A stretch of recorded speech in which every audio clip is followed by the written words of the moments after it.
आज Doubtnut app download करें। Doubtnut पर अपने सभी गणित, रसायन विज्ञान, भौतिक विज्ञान और जीव विज्ञान के डाउट्स का करो सफाया।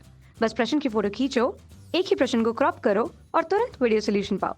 अभी डाउनलोड करें। हेलो दोस्तों, आपका प्रश्न है निम्न में से कौन गहन गुण है। ठीक है, तो दोस्तों ये गुण होगा, इसको मैं सही कर दे रहा हूँ।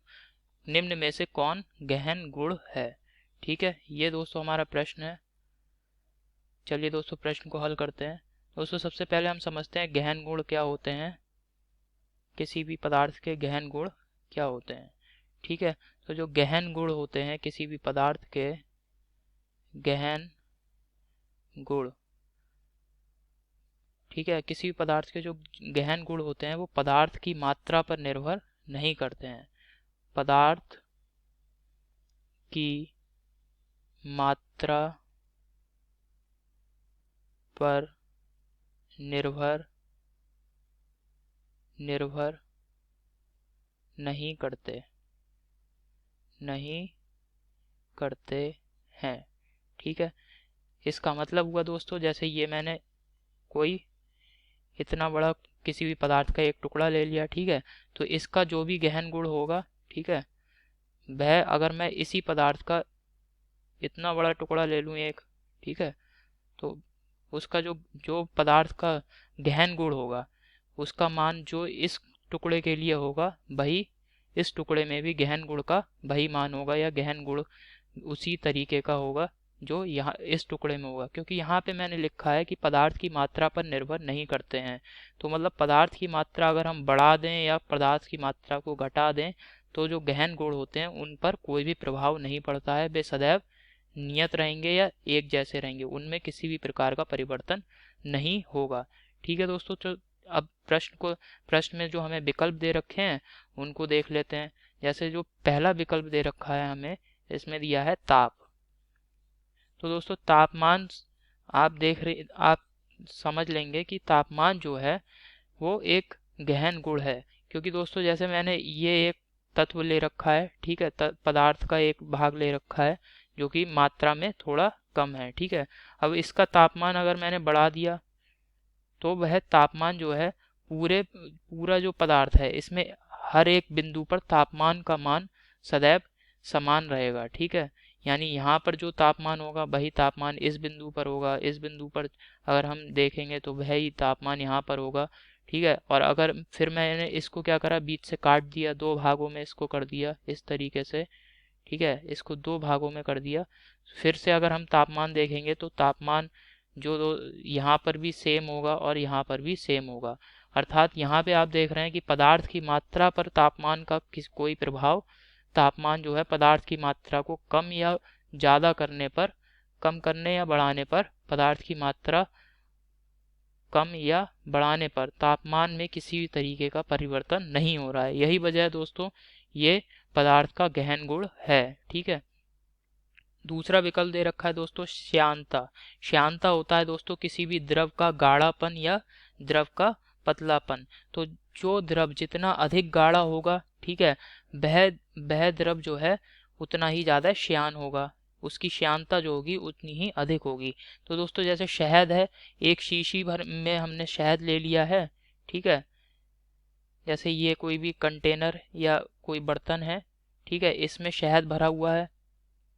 अब इस शहद की जो श्यानता है, ठीक है, इसमें से ही शहद को मैंने निकाला और एक छोटे से बर्तन में मैंने शहद को रख दिया, उसी शहद को, ठीक है, और कोई भी अन्य पदार्थ उसमें नहीं मिलाया है, वही शहद यहाँ पर मैंने भर दिया है। तो दोस्तों आप देखेंगे जितनी श्यानता यहाँ पे इस बर्तन में शहद की है उतनी श्यानता यहाँ पर भी बर्तन में जो शहद है उसकी श्यानता भी उतनी होगी जितनी यहाँ पर होगी, या अर्थात इन दोनों बर्तनों में जो शहद है उनकी श्यानता आपस में बराबर होगी। क्यों दोस्तों, क्योंकि ये भी जो है पदार्थ का एक गहन गुण है, ये मात्रा पर निर्भर नहीं कर रहा है। यहाँ पे शहद की मात्रा कुछ अधिक थी, यहाँ पे शहद की मात्रा कम है, परंतु श्यानता आप देख रहे हैं दोनों बर्तनों में जो शहद है वो एक ही जैसा है। इसी वजह से दोस्तों इसकी श्यानता जो है समान होगी। ठीक है, ये पदार्थ की मात्रा पर निर्भर नहीं कर रही है। तो अर्थात दोस्तों श्यानता भी जो है पदार्थ का एक गहन गुण है। अब दोस्तों जो हमें तीसरा विकल्प दिया है इसमें दिया है घनत्व। ठीक है। घनत्व का मतलब होता है दोस्तों किसी भी ठोस में उसके अणु जो हैं कितने अधिक पास पास, मतलब कितनी मजबूती से और कितने कम आयतन में कितने अधिक से अधिक अणु जो हैं उसके रखे हुए हैं या एक दूसरे से जुड़े हुए हैं। जैसे यहाँ पे मैं कोई एक ठोस ले लेता हूँ चित्र में, जैसे ये एक ठोस पदार्थ मैंने ले लिया है, तो इसमें क्या है, ये अगर मैं छोटा सा एक भाग ले लूँ, इसमें छोटे छोटे से अणु जो हैं ये एक दूसरे के बहुत ही पास पास और पूरी तरीके से व्यवस्थित रूप में एक दूसरे के पास पास जुड़े हुए हैं, ठीक है। तो ये दोस्तों घनत्व है। और इसी तरीके से दोस्तों इसका अगर मैं इस भाग का अगर मैं दूसरा भाग ले लूँ, इसी जो पदार्थ है ये पूरा, इसका अगर दूसरा भाग काटूंगा तो उसमें भी अणुओं की संरचना या अणुओं की व्यवस्था जो है वह समान होगी जो इस टुकड़े में है। जिस प्रकार से इस टुकड़े में अणु जुड़े हुए हैं, ठीक है, जिस प्रकार से इस टुकड़े में अणु जुड़े हैं या अणुओं की व्यवस्था है, उसी प्रकार से अणुओं की व्यवस्था इस वाले टुकड़े में भी होगी या इस भाग में भी होगी इस पदार्थ के। और अन्य कोई भाग ले लेते हैं तो वहां पर भी उसी तरीके की से व्यवस्था होगी अणुओं की। तो दोस्तों आप देखेंगे कि घनत्व भी जो है पदार्थ की मात्रा पर निर्भर नहीं कर रहा है। ये क्या है, पदार्थ का एक गुण है। जब हम पदार्थ को बदलेंगे, अर्थात ये जैसे कॉपर का टुकड़ा है, इसकी जगह अगर मैं आयरन का टुकड़ा ले लूंगा तो उसमें घनत्व अलग हो जाएगा, क्योंकि ये जो है पदार्थ का गुण है। और जब पदार्थ को बदला जाएगा तभी इसमें परिवर्तन होगा, ना कि मात्रा को परिवर्तित करके इसमें परिवर्तन किया जा सकता है, ठीक है। तो इस वजह से दोस्तों घनत्व जो है वो पदार्थ की मात्रा पर निर्भर नहीं करेगा, अतः यह भी एक गहन गुण है। तो दोस्तों तीनों विकल्प जो हैं वो गहन गुण हैं पदार्थ के, ठीक है। जो चौथा विकल्प है इसमें दिया है हमें ये सभी, अर्थात ये विकल्प बिल्कुल सही है दोस्तों। जो हमें तीनों विकल्प दिए हैं ये सभी गहन गुण हैं। आशा करता हूँ दोस्तों आपको समझ में आया होगा। धन्यवाद। कक्षा 6ठी से 12वीं से लेकर नीट, आईआईटी, जेई वो एडवांस के लेवल तक 1 करोड़ से ज्यादा छात्रों का भरोसा। आज ही डाउनलोड करें डाउटनेट ऐप या व्हाट्सएप करें अपने सारे डाउट्स 8400 400 400 पर।